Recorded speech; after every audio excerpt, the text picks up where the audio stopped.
Hello everybody and welcome back to a brand new video. Make sure you like this video down below and subscribe to the channel if you are new. And today we have to talk about a very interesting development out of the state of Texas.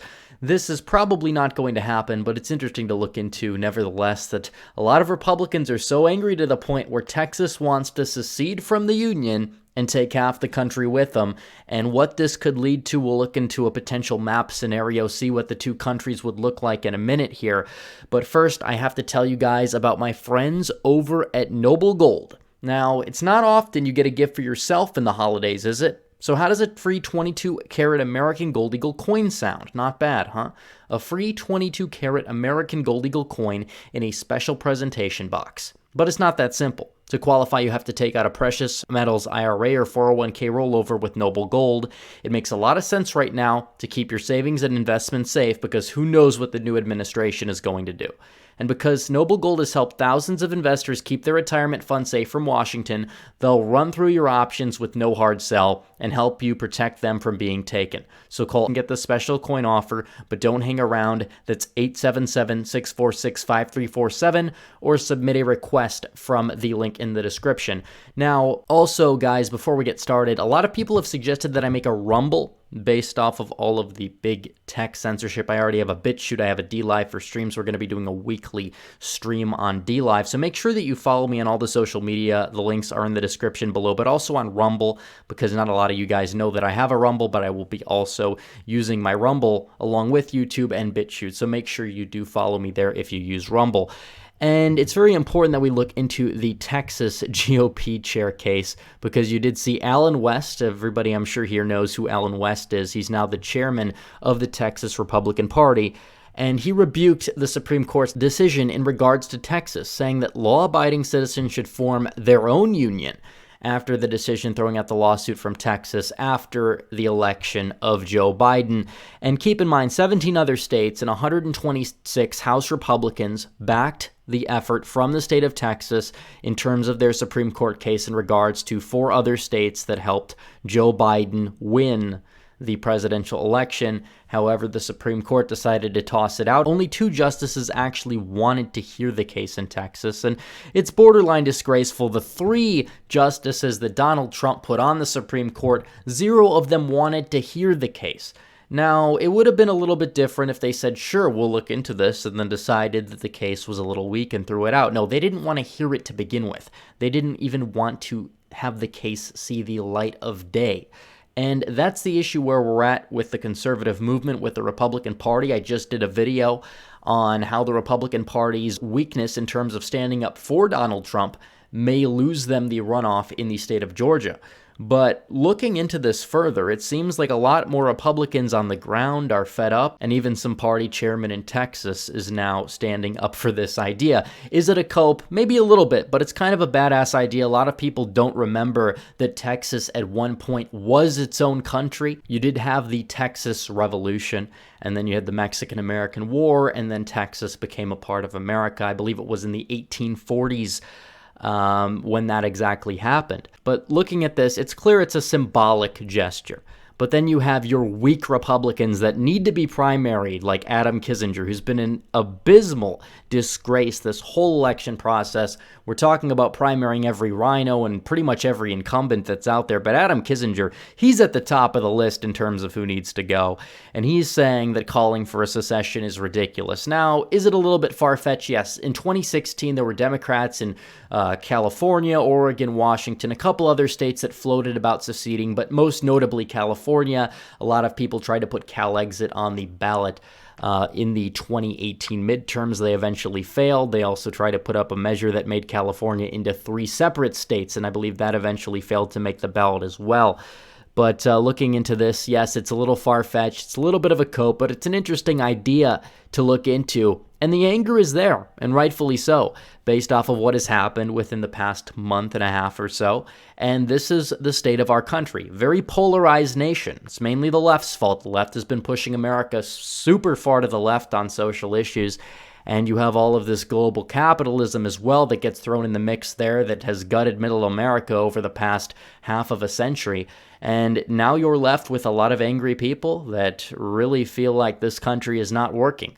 And I'm not ready to give up on this country. I think that you talk about a civilization, they say a great civilization typically lasts for 250 years or so. We're 244 years into that. So we'll see. I think with the next 5 years are going to be interesting, 5 to 10 years. And then if we kind of go off the rails even further, then maybe we look into the 2030s and we see, exactly what can be done. So now you have a lot of angry Democrats that are so triggered about this resolution, which was relatively symbolic. Nobody's actually thinking about leaving the Union.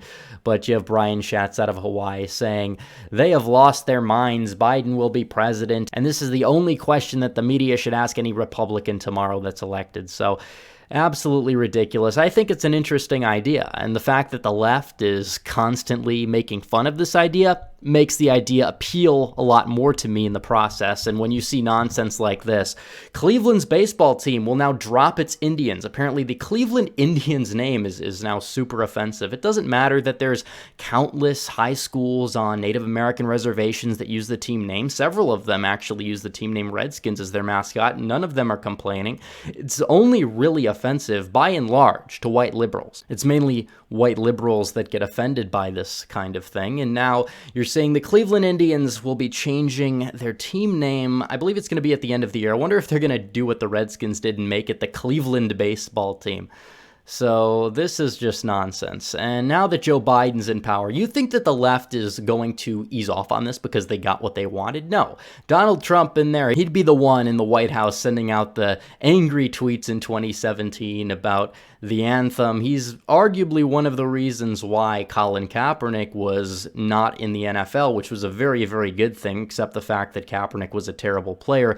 That also kind of played into that as well. He only won 2 games in his last 2 years in the league, or some ridiculous win-loss record stat like that. So either way, the culture is going downhill, and you're seeing this, and they're going to not stop until every single name is changed. You look at Washington, D.C., that's offensive because Columbia and Washington, you have 2 racists, they'll say. You're going to have to change the name of a lot of states, a lot of cities. This country is going to be unrecognizable in 20 years at this rate, and that's the way we're headed. And there is that drive for potential balkanization that people are talking about. Now, is this far-fetched right now? Of course, it's not going to happen. But in terms of the long run, is that a potential solution to save any part of this country that was once great? Possibly that might be the best solution, because it seems like conservatives, at least a certain segment of conservatives that are not a part of the establishment, are the only ones fighting for anything good anymore. And that's where it stands. So in terms of the map, this was the election map right here. So Texas would be taking most of the red states with them, but there is a major problem here.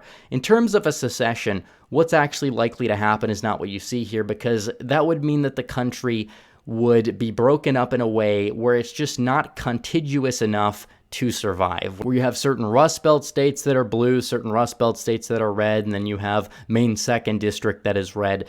And in terms of building an actual republic that is divided, it's going to have to be contiguous in terms of a land perspective. For example, you'd have to give up Arizona and New Mexico and Colorado, but you might have to give them Utah in order to make it work. Or we could take Nevada and Colorado, because actually Nevada is a red trending state, believe it or not. It's moving in the opposite direction as Arizona. 2024, it might actually vote to the right of Arizona. A lot of people have laughed at me for saying that, but that's potentially true. As for Nebraska's 2nd District, we'll make that red for the sake of the argument. Wisconsin is moving more to the right. You'd probably, in a realistic scenario, would have to somehow bargain with the other side to take Illinois. You'd also probably have to take Georgia in the process, and Michigan. You'll take most of Pennsylvania. Part of Pennsylvania will stay with the other union, and then Maine 2nd District would have to go. And this would be your map. You'd virtually have 2 countries. Maybe part of Arizona and part of New Mexico would stay with the Republican countries. So virtually, you would have 3 countries here. You would have the eastern left-wing country, then you'd have the western left-wing country, and then you'd have Middle America. Middle America would be very populist. It would be extremely conservative from a social aspect. There would be 0 immigration really whatsoever. A lot of the immigration would actually end up going into the western left-wing republic. But it's interesting to look at because you do have long-term trends. For example, I would not have included parts of West Texas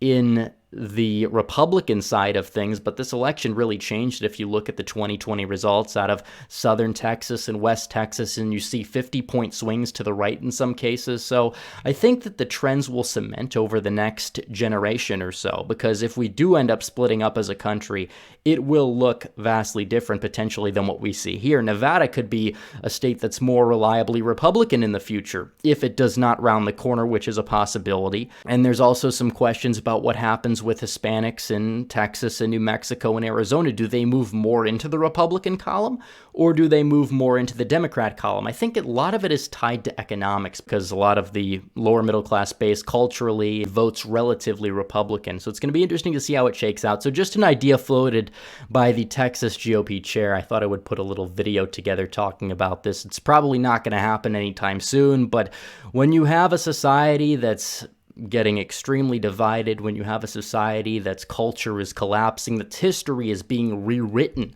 before our very eyes, it's easy to see that we may not last another 20 years or so. That is if we don't correct course, and it's possible that we do.